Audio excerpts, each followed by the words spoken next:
Welcome back to the Bandwich Tapes. I'm Brad Williams, and today I'm sitting down with composer, performer, and educator, Casey Cangelosi.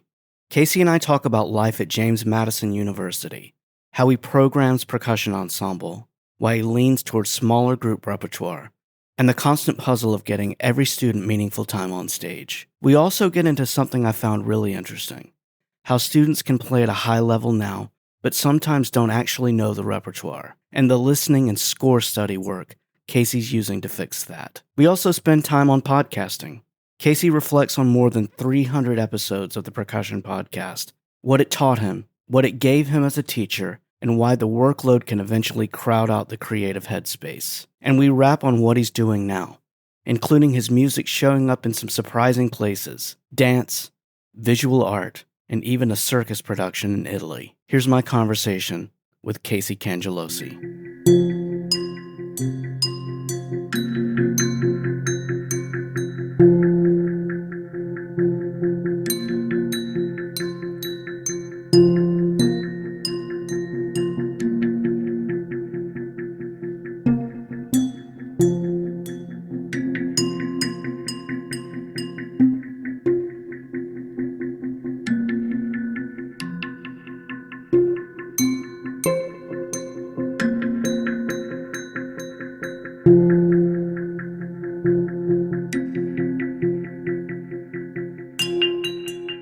Casey, welcome to the podcast. How are you today? Hey, Brad, very well. Thanks for having me. Yeah, I've been a fan of yours for a long time as a composer, as a podcast host, just all the things that you do. And in making my list of guests for the show, I was talking to my son, who is also a percussionist, studied at LSU with Brett Dietz, and we were talking about people, and he said, who you should have is Casey Cangelosi on. I'm like, well, of course I should. So here we are, man. Awesome. Well, thanks. That's cool. Small world. I mean, I'm a fan of Brett Dietz, and my dad went to LSU and was a point guard for LSU on the basketball team. This is like 1960 or something. Really? I did not realize that. Yep. That's cool. When you think of LSU and basketball, you always think of Pete Maravich, of course. Yep. And that's who always comes up whenever I mention this around my dad or something. They're like, do you know who Pete Maravich was? And my dad's like, yes, I did. So, oh, that's cool. Yeah, and Brett was on the podcast, and of course we talked about I'm sure a lot of the things that I'm going to ask you about as well, of navigating as a percussion teacher, but also as a composer, because I know you both have, you do that as well. And yeah, so I'm just ready to jump in and just ask you all the things. So please, that's good. Yeah, how's the new year so far? Are you back in the teaching world, teaching at James Madison? Yeah, so far so good. We had our percussion ensemble concert just a few nights ago as of this recording, and we had a special guest, a composer from Princeton University, Jerry Seo.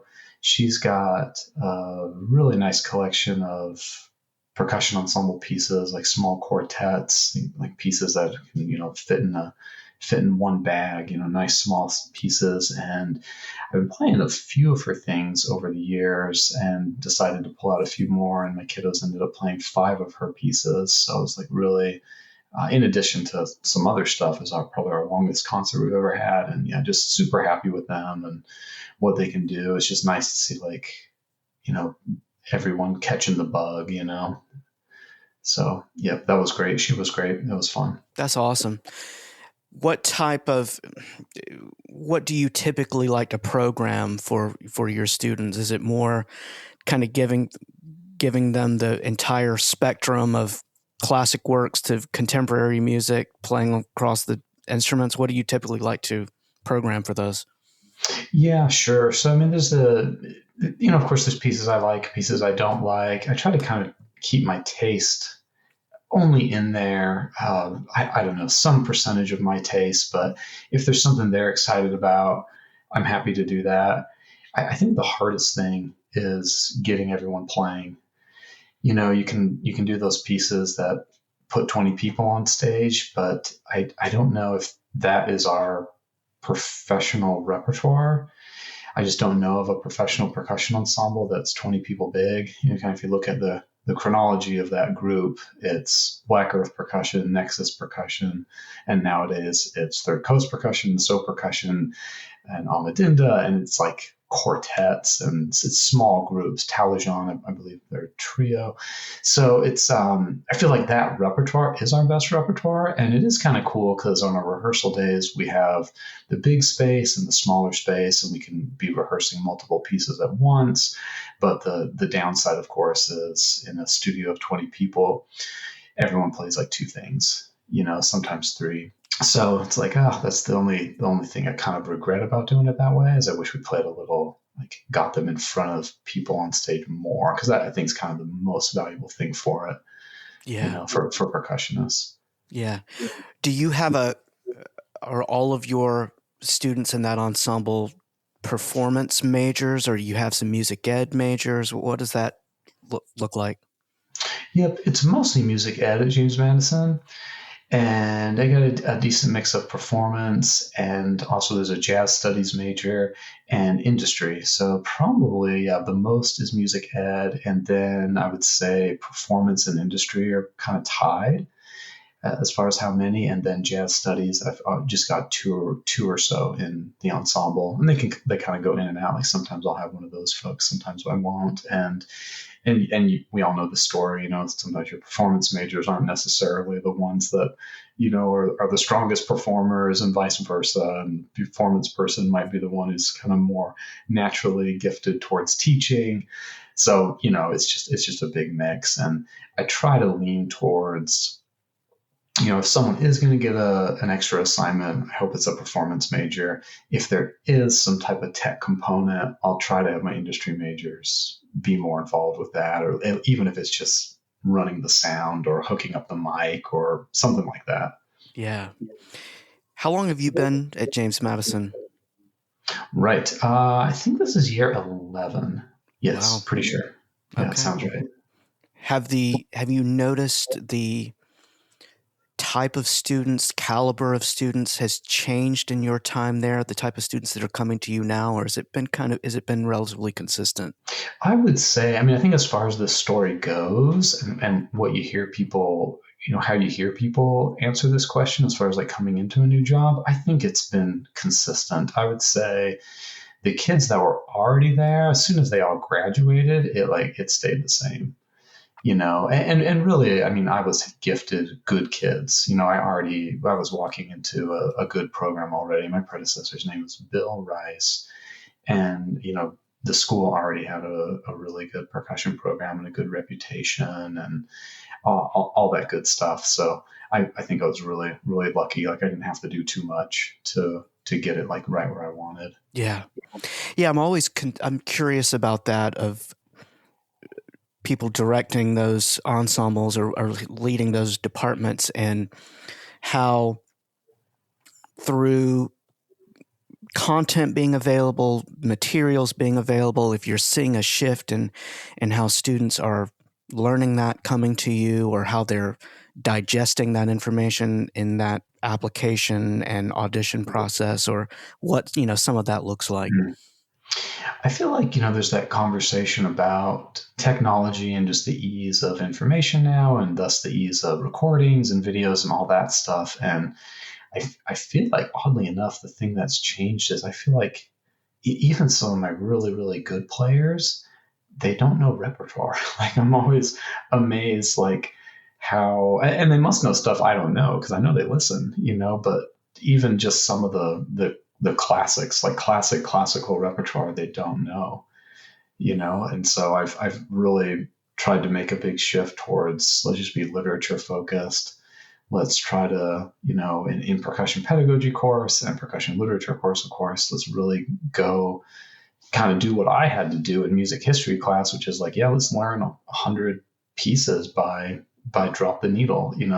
They called it drop the needle when I was a kid, and that meant we're going to drop the record player needle somewhere on the record, and you're supposed to know what you're listening to, with just a couple seconds of music. And it was really tough, but I feel like I learned a lot of stuff. So far I've been doing that, and they seem to really like it, and they also really seem to pull it off. So I'll do it by listening in those courses, and also by just score identification. So I got like a big pile of scores, and sometimes I'll just give them like a tiny, tiny little snippet of it, and they seem to pull it off. I try to do that in studio class as well, because not all the students get to take percussion literature course. So I feel like, I don't know, that seems to be the big thing I've noticed, and like the big thing I want to change, with these kids these days, Yeah, I think you and I are we're very similar in that respect. In that, the quest for listening and learning, it was it was extra work, probably when we were learning and studying. But at the same time, I think that maybe the payoff, I don't know, maybe the payoff was greater, or just the act of having to go and actively find it. Mm-hmm. There was some benefit to that, I remember in school, I would be working on a piece of my own, and a friend, I remember my friend knocked on the door and said, "Oh, what are you working on? That's cool." I was like, "Oh, it's a new piece I'm working on it." "Oh, what are you working on it for? You got a recital coming up or something?" I'm like, "Nope, I'm just working on it." Is it a commission? Like, what's the point of doing the work you're doing right now? And I kind of think that's related to that listening too, because I mean, my students are awesome. I mean, they will do everything you tell them to do, like to the T. And if you have a task for them, and so, I mean, they will go to the ends of the earth to do specifically what you ask them to do. But a lot of times, I feel like if you don't say anything, they will do nothing. Yeah. And I've heard other people say it too. It's like, well, it's just kids these days, So I don't know, but maybe that existed a little bit when we were kids too. Because my story of my friend knocking on the door, saying like, "Why are you doing this?" Like, yeah, sometimes you just do it because it's good for you, because you want to, and because you have the itch to do it. And I felt like listening used to be like that too. I Just agree. having a recording, and I don't really have a purpose or a goal. I'm just listening and following along because I'm just dang curious how this works. Yeah, that process over product mentality of, I'm doing this to improve the process that will then be transferable to every time that I have to do this, Yeah.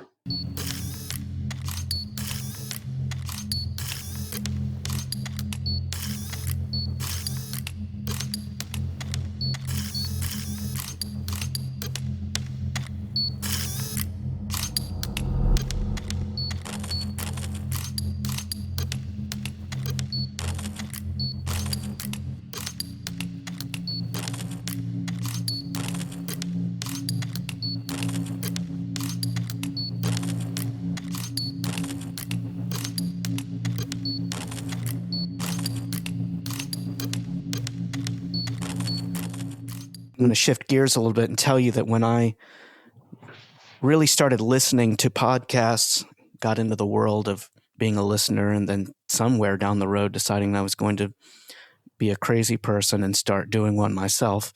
Your podcast, Percussion Podcast, was I was a big fan of it, listening to it. And I would love to know, now that you've had some time, I don't know how long it's been since you've stopped producing it, but I would love to know your love-hate relationship with it, and maybe what you learned from it, and maybe, how that entire time commitment, how you felt about that.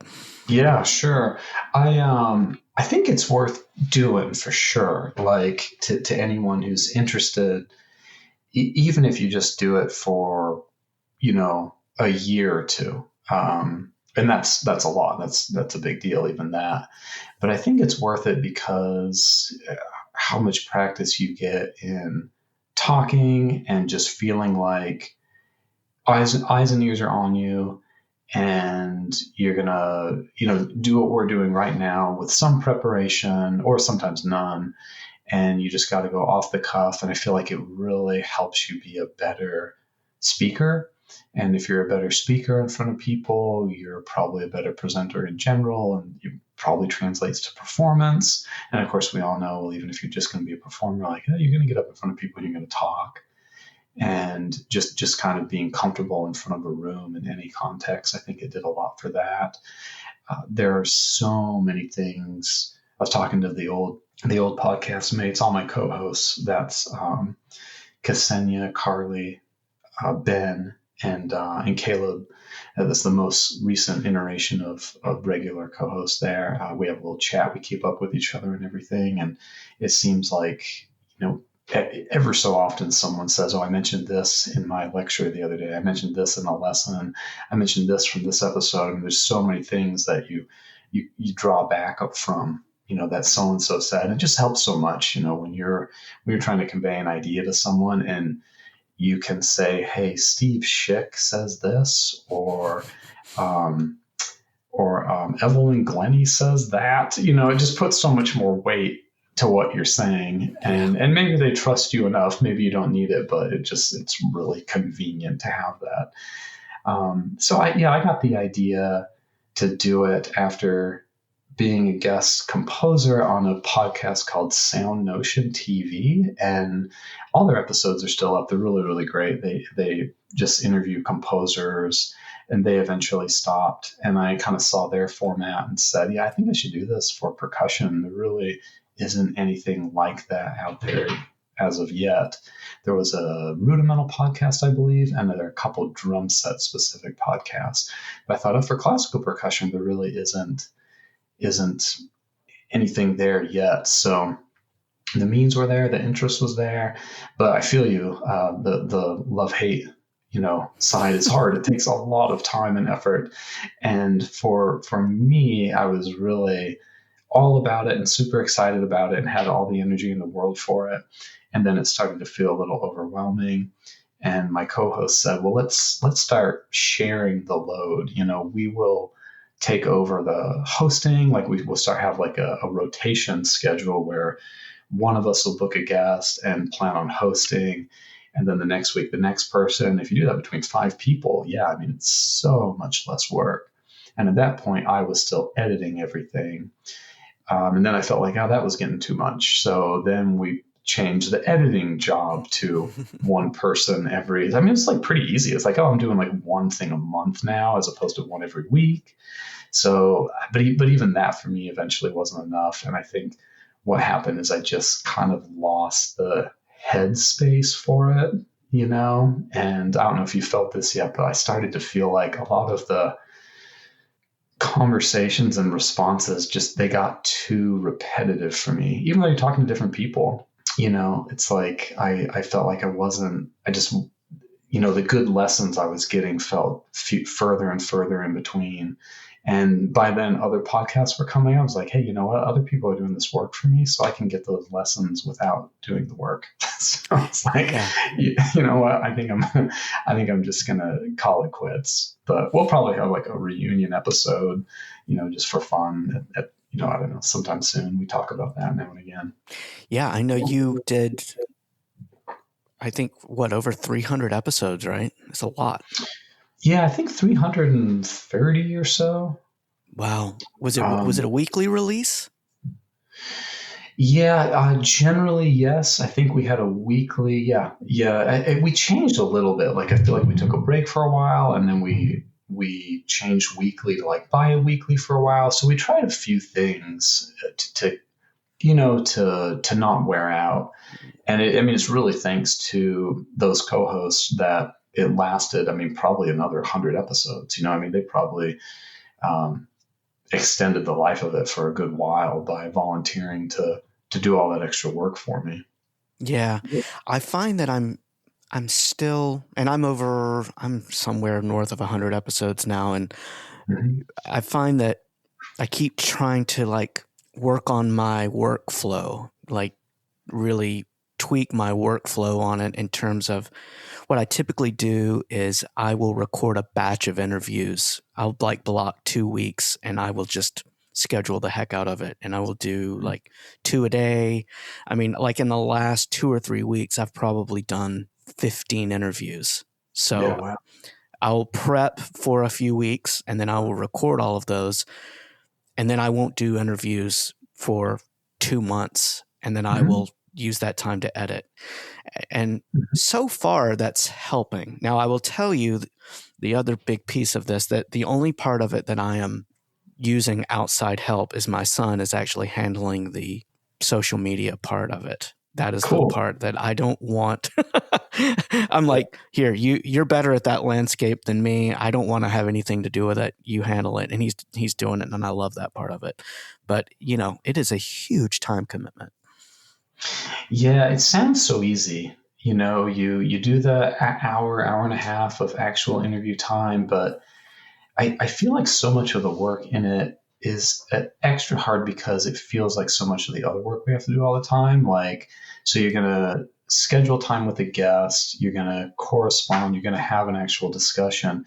Man, that feels a lot like audition season. I'm going to correspond with the grad students and email them and find out a time when to do the Zoom interview and then find a time. It's like you're doing more of the same work. And I think that's how I kind of ran out of headspace for it. Is it just kind of stopped feeling fun. You just only have so much bandwidth for that type of work. And I tell my students all the time, everyone wants to practice 4 hours a day, and it's so hard to do that in that you rarely have a 4 hour block, of course. But I try to remind them, like, hey, even if you only have 10 minutes, you can do a lot in 10 minutes. Don't think that just because, I'm supposed to get, I'm not telling my students practice 4 hours a day, but like, 2 hours a day, I think is realistic. And 2 hours at a time, though, is really hard to get at. So likewise, just like 10 minutes a day of practice is really valuable. Man, 10 minutes of less corresponding on email is really valuable. Just like, if I can just cut that back a little bit, because Yes. you already, like, there's so much of that bandwidth is already required for the rest of work. Yeah, I agree. Yeah, I So I totally think it'd agree. be different if it felt like a really different type of work, but it doesn't. It is awesome though. I'll say, like, I keep discovering folks like yourself who say, hey, I was listening to that Percussion podcast and it's great. It's so wonderful. Like, I'm so glad I did it. And like, I really like keep hearing the benefits of it. And I keep recalling things we did on it. And I keep saying, hey, well, when Steve Schick was there, he said that, I like keep using those types of examples. So, whenever I have this discussion about podcasting, I just keep saying, like, yeah, man, just do it as long as you can, Yeah. you know. And I will tell you, in terms of like listening to your podcast, I think the thing I always enjoyed about attending master classes or listening to someone like, a Stephen Schick speak is that, and I always love to listen to these amazing people perform and play, but I just love to hear their perspective on these ideas. And that's what I would get so much out of these podcasts. It's like, wow, I get to like just hang out and listen to all of this gold of perspective and that I would want to listen to in a master class right here, while I'm exercising or doing something else. It's so wonderful to have just that piece of it. So yeah, as a listener, thanks for that. Right. Oh yeah, gosh, yeah, you're welcome. And I'm just thrilled that more of these are popping up. And yours is great. I listened to what did I listen to? I listened to Russell Hartenberger. That was it. I saw you had Russell Hartenberger, and you have had a bunch of people, like, including him, that it's like the list of people we didn't get. Or like Alan Abel passed away before we got him. But like we got Emil Richards, before he passed away. So I mean, what are you going to do? It's not possible to, get everybody. But I saw you had Russell Hartenberger. He was someone who was like, oh yeah, he's on my list. Like, someone we got to get, Yeah, and what's been interesting for me is like, and you probably see it on there. Like, I will have a bluegrass mandolin player, or then I'll have a bass player, or then I have a singer, and I'm trying to. Part of it kind of is like telling my story as a listener, and as you see, there's Russell Hartenberger, and then there's Colin Curry, and I'm a huge Steve Reich fan, so there's a lot through that lens of people that have kind of had a connection to him. I had Glenn Velez on, and I'm there's a lot of selfish motivation by some of it. Is that I want to listen to some of those stories about those beginning days of the Steve Reich Ensemble, talking with those people that have firsthand knowledge of and history of being in them. So there's a lot of selfish things that led to me to reach out to some of those people that have been on the show. Well, you make what you want to hear, right? Like the same thing would be said about composing. Like, well, what's this for? Generally follow what you wish existed. I wish there was something, I think this is something I would want to hear, so I'm going to write it. Same thing with podcast making. Mine started the same way too. Yeah.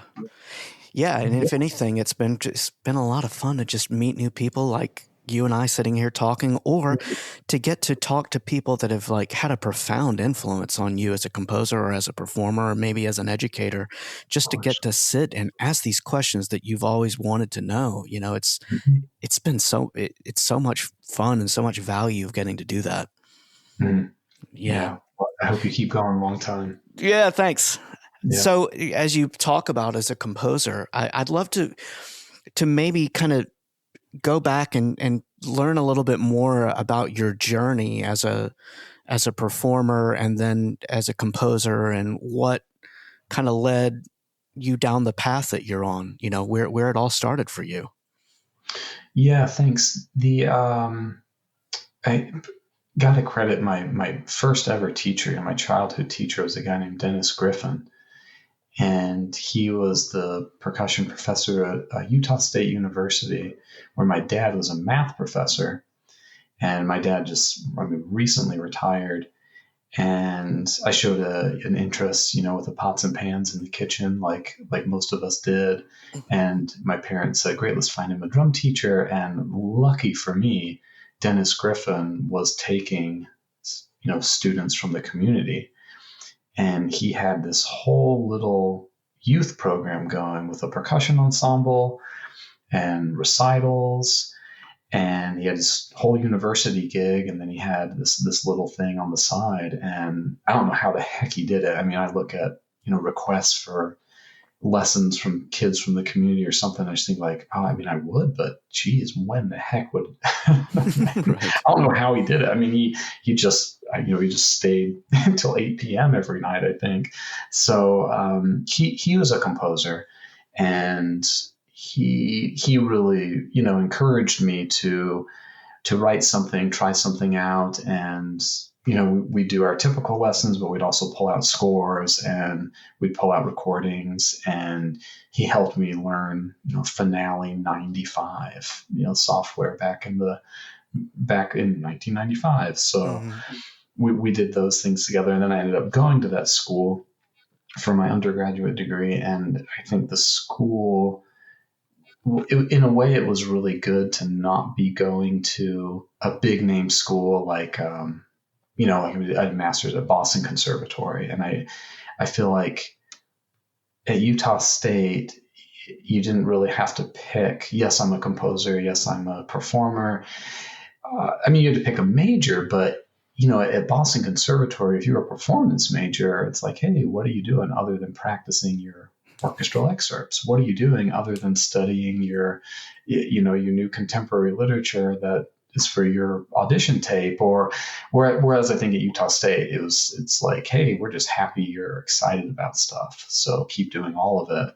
So I feel like that felt more, doing a little bit of everything felt accepted. It didn't, nobody was telling me like, oh, if you don't really, really focus on performance only, you're throwing your chances of a career down the toilet.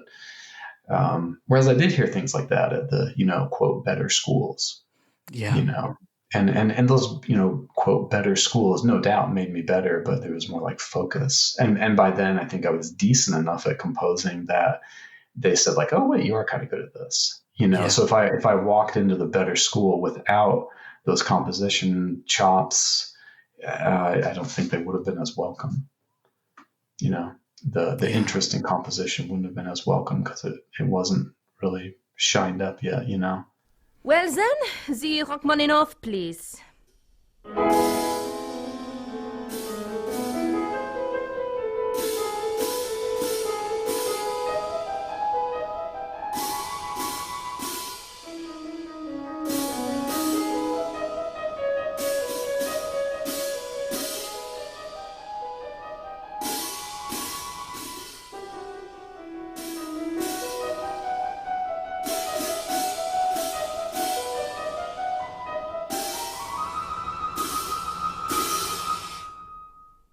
That was awful. What do you think as a percussionist informs the compositional side of your musical life and vice versa? Right. It's hard to know. I mean, like classic question, where do your ideas come from? I don't think anybody actually knows, like where any of their ideas come from. And it reminds me of I had a little argument with my studio maybe like 4 or 5 years ago. And they were talking about how standardized testing destroys creativity. And I thought like, oh, cool. How? They're like, well, it just does because it makes everyone the same. And it trains you all to be the same. And I was just kind of prodding them for like more, well, how? Like, why is that? And what more do you guys know about this? Because you sound really, really certain. So like, how do you know this? Because I went to a school with regular testing. I went to typical high school, went to typical middle school. Why did I turn out creative? And the person next to me didn't, they're like, and then they're stumped, I was like, yeah, good question. Yeah. Why is that? Like where, and of course it's probably from other experiences and what your home life is and what else you're experiencing. And I think it's widely due to just exposure of music, scores, other forms of art, things like that, probably. But as far as like where do ideas come from? I mean, yeah, I don't think people really know. They just like come or they don't. And I think you can, consciously try to sit and wait for them. You can go out and explore other things and expose yourself to other music and try to figure out how other pieces work. And I think all that's probably really, really helpful. And that's always what I tell people to do. I mean, that seems to be the answer. I think as far as playing, I think is a huge part of it. I mean, a lot of my works are kind of trying to push the playing side a little bit, and just to kind of help bring percussion to kind of the solo stage that it hasn't always lived in. So I don't know, just put my little drop in the bucket towards that fight. So. Yeah, I think in general, a lot of perspective from the player. I think it's important that, the player can feel like they can play it well. I know that's always a huge, huge appeal for me when I'm considering what to play or what is appealing to play is, oh, can I see myself doing this? Can I see myself pulling it off well? So, yeah, I think, if you're writing for an instrument you play, I mean, of course the playing is going to only be helpful. Yeah. Are there ideas that you only trust if you physically felt them in your hands? Do you like to, as you're composing something, to say, all right, I need to ensure that this sits well with the hands before I commit it to handing it to someone else? Yeah, and I think I've learned a lot to, especially like recent years, just to try to just know what the point of this piece is. Like, is this to show off, or is this to hopefully be repeatable, by a lot of different people? Because sometimes you find something that just fits so well in your own hands, but that doesn't mean it's going to fit well in other people's hands. And then you kind of come to the question like, okay, can I like simplify this a little bit so that maybe more hands can do it, Yeah. So I lean towards that a lot more now, because I've just seen a lot of really nice performances that you get to like this one moment where your right hand has to do this one thing and like, oh, that doesn't happen. And it's like, is it worth that one little thing? Yeah. I mean, of course we see that in, other people's works all the time too. It's like, oh, that would have been such a great performance if not for that one little choppy bit that, the performer didn't quite have. So I did try to avoid those as much as possible, as of late. Yeah. How much of your output has been commission based versus just writing, to be released? Yeah, right. I haven't done a side by side comparison by the number, but yeah, maybe a 20% or so has been commissions. I feel like it just kind of snowballed at one point. I felt like I was getting them all the time, and then it slowed down a lot, and now I'm maybe just a little more selective, and I'm taking them a lot slower. It's really nice when they sync up really well with what you want to write. They don't always do that. The last one that I thought worked out really, really well was a piece called Blink for LED lights and Jing cymbals and a playback track. That one worked out really, really, really well. A piece called The Big Audition, I think, worked out really well. Meaning like, what the commissioner asked for also really fit into an idea.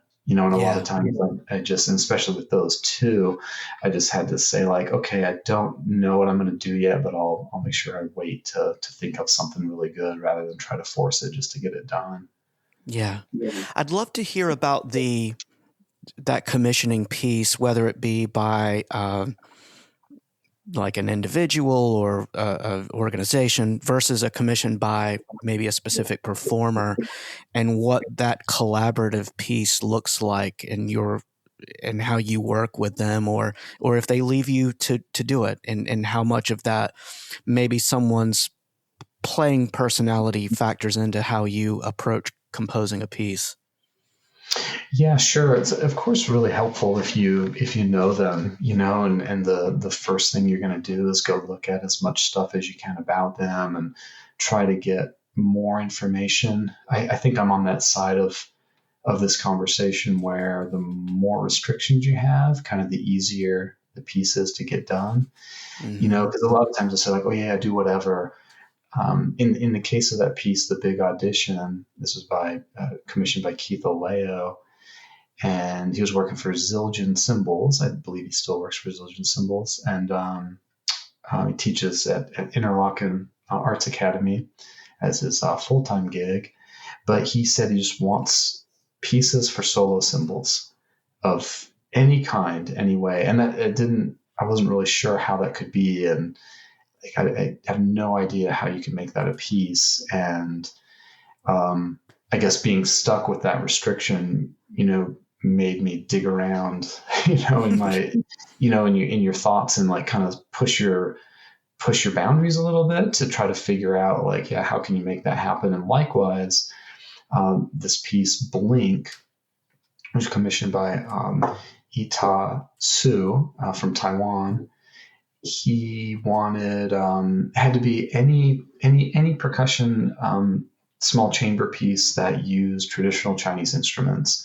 So he gave all of us composers a little lecture on the different options, what those instruments could be, and kind of how they're used. And if you've seen traditional Chinese hand cymbals, it's a whole. There's a lot to it. There's a lot of knowledge you need to, and a lot of practice you need to actually do that right. So I knew, okay, I'm probably not going to be able to feel what this piece would feel like. But he also told me, I don't feel that you have to use these in a traditional way. If they can just be included somehow, we would love that. And he also said, I really like your piece, Bad Touch. So I have this piece called Bad Touch for audio track, and just a player doing gestures with a drumstick. And there's some light choreography as well that the player does. But then it kind of clicked, like, okay, I can use the hand symbols as shields for LED lights, so they'll block when the lights come off and on. And I can make shapes out of that, and then kind of sparsely play the symbols, just kind of in a very easy way. You just strike them, strike them open and closed, and one sits in your lap, and you hold the other. So yeah, those ones worked out, and I mean, not that the others haven't worked out; they certainly have.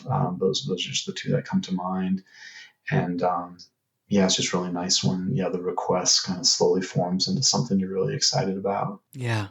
Do you think the percussion community collaborates differently maybe than other disciplines do? So I hear, yeah. I haven't been to the Northwest Violin Conference at all. Oh, really? Yeah. From what I hear, yeah. And you can almost see it within our little niches too. Like you go to PASIC and you're hanging out with your orchestra buddies, and they're they're real cliquey towards other orchestra percussionists. And some of them, they're very like, oh yeah, no, I don't like that good person's cymbal tone, and no, yeah, they're like ultra picky, about stuff, but they don't feel that way towards the jazz vibe guys, and then the jazz vibe guys, they've got their buddies, but then they've also got, their little like, oh, they're real picky about each other's jazz vibes outside of their little buddies, but they're not crucial of the, you know what I'm saying? Like there's like these little niches within the big percussion community, but I think at large, yeah, because we have so many disciplines within the discipline, it's like super duper open.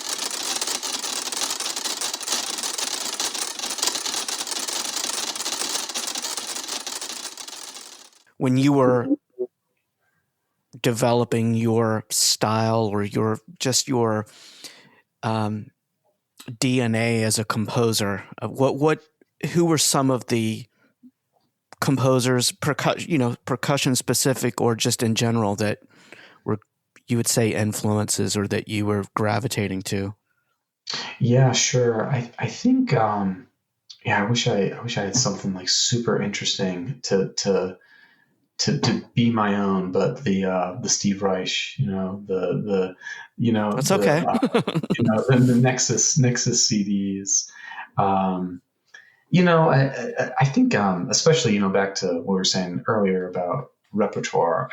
I feel like I think I'm really like traditional. I think I really believe in the like old school conservatory model of learn lots of repertoire, learn theory the traditional way, learn form and analysis the traditional way. Like I really think that it's just not hip now. I mean, I love everything my colleagues are doing, but you hear a lot. We're not going to do a traditional theory anymore. We're going to do a theory class based on pop music, and it just kind of, and maybe that's great. I don't know. It might be really great, but I just kind of see like something missing a little bit. And I think that stuff is the traditional way was really valuable.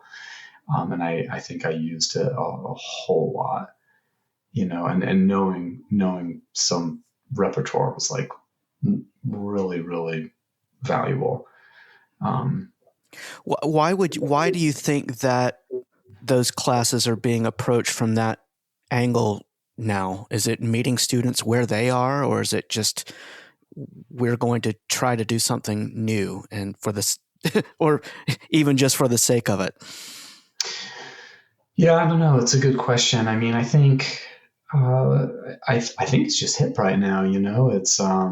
It's kind of what teachers are getting credited for doing something different, for not following the traditional ways, and maybe it's attractive to students because hey, you get to do this like more fun, more appealing thing. But it's like we get in discussions sometimes about retention and recruitment, and because that is such a thing for universities across the nation. It kind of shifts to a tendency towards, can we give students what they want? And my response is like, hey, we need to give the students what they need. And we have a responsibility to give them what they need. And by the way, they don't know what they need yet because they're like 18, and they, I'm sure if we did a beer drinking major, we'd get a lot of enrollment. I'm sure if we did you would never do that. It's like, of course, of course you'd never do that. So, right, let's make sure we're giving them, they are entrusting us to give them what they need. And we're the ones that are supposed to know that. So I worry sometimes that, you do see students coming in all the way at like the high graduate level that don't know Beethoven 5 from Scheherazade from Beethoven 9. That's a little worrisome. Like, oh shoot, yeah, they missed that in their music history class. Yeah, it's concerning to me. and I don't know, maybe I'm too old school or set in my ways and with it, but I do feel like there's so much value in learning the classics and knowing how to determine understand the difference between the two. And I mean, I always have to be careful, gosh, I mean, I listen to so much other music as well. I mean, usually when I'm in my office doing emails, I have a Bad Religion playlist going, or, I'm trying the new Megadeth record, or it's like just so much stuff. I mean, but I think there's stuff that's fun, and then there's stuff that like actually like you should study, like, yeah. I mean, enjoy whatever you want, but that there is really something else behind, Brahms Opus 118 that you can find and discuss and talk about, than a lot of other music. And likewise, I mean, you can make that same opinion about a Tool album. It's like there's a lot you can find in just Danny Carey's drumming that is, way more thought out and thoughtful and discussable than some other things. I mean, there's tons of pop classical music that's just kind of, maybe you're not going to find much there. So I don't know. Yeah, it's I know it's hard to prescribe. Yeah. Is your approach with private teaching, one-on-one lessons and private students, the same kind of approach about like, I feel it's important that you play De La Cluse or you play this, and that we're going to focus on this? Do you do the same, kind of classic material with your private students? Yeah, I think in general, because that's kind of the thing that needs to be done for the student to get the the goal they're after, whether it's the summer audition camp, or it's the audition tape for grad school. There's a certain amount of that you just kind of have to follow. But then again, there is also, on the contrary, there's the student that can really nail De La Cluse 9 and can play the heck out of convariations on the marimba, but man, they can't play a good groove on drum set. There's that too. So you just kind of have to, find where those things are and try to give them the best piece that you think is missing. Because I mean, it's we all know, playing a little drum set the right way can go really far for you. Yeah, it's very important.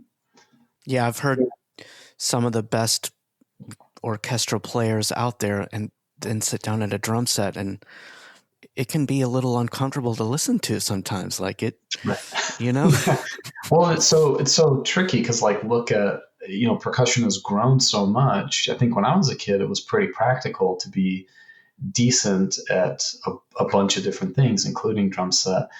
But then again, I mean, the hardest marimba piece I knew about was something by Ne Rosario and Keiko Abe back then. Nowadays, what they're expecting you to play on your doctoral audition is much harder. Yeah, absolutely.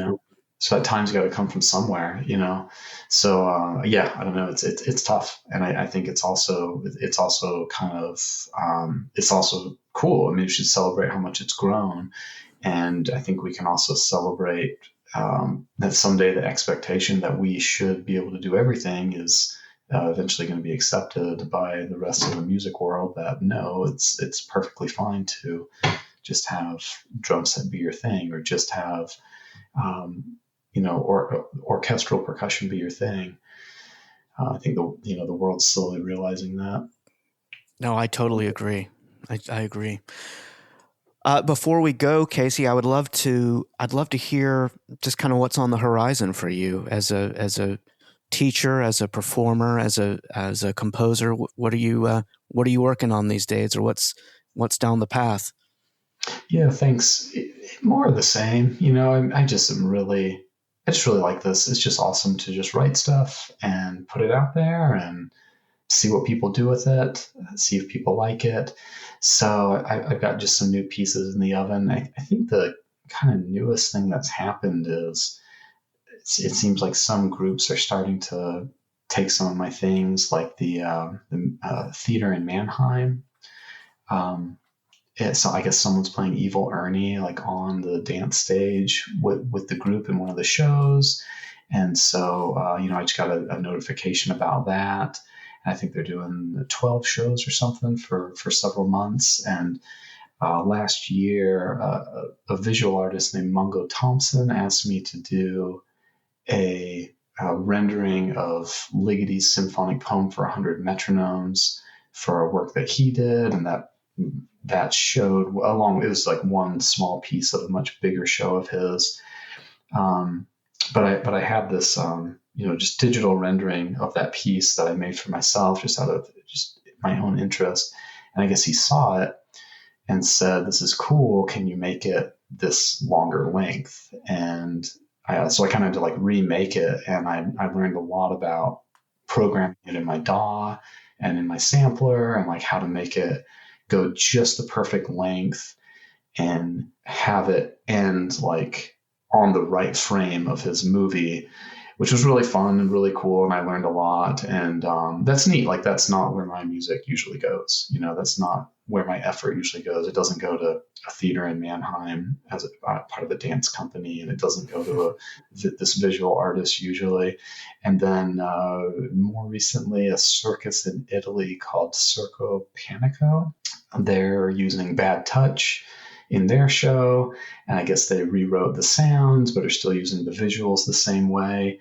So that's really cool, and it seems like that's kind of the new thing that's picked up, is kind of these other mediums are starting to adopt some of my stuff, whether it's stuff that already exists, or whether like this visual artist asking me to recreate the symphonic poem for 100 metronomes. Of course, not my piece, but he saw how I did it and just asked me to do it again, and that was like really, really fun and satisfying. So I hope stuff like that keeps happening. Yeah, wow, that's wonderful, and it's exciting to. It has to be exciting to hear or see that this piece is kind of taking on a new shape and having an exciting new identity to it, that's going to reach a larger audience or a different audience because of it. Yeah, exactly. I mean, I really like what we do. I mean, a lot of times people ask if, you wish you could play bigger places, or that, the public appreciated our weird music more, because they don't know how difficult it is. And I'm kind of really happy with where it is. Like, I kind of like the amount of, I guess, how little attention we get, we get enough attention that we can live, but we don't get so much attention that, I don't know, the baggage that can go along with that comes up, or, we're so known that we can't go buy our own groceries or whatever. Like I'm just like really comfortable in like this nice little, I don't know, little nook we have for the weird art that we do, you know. Yeah, that's great. Well, Casey, I've had a great time hanging out with you, and just thank you for your output so far. Just everything as from an educator to a composer to a performer, and I just wish you all the best.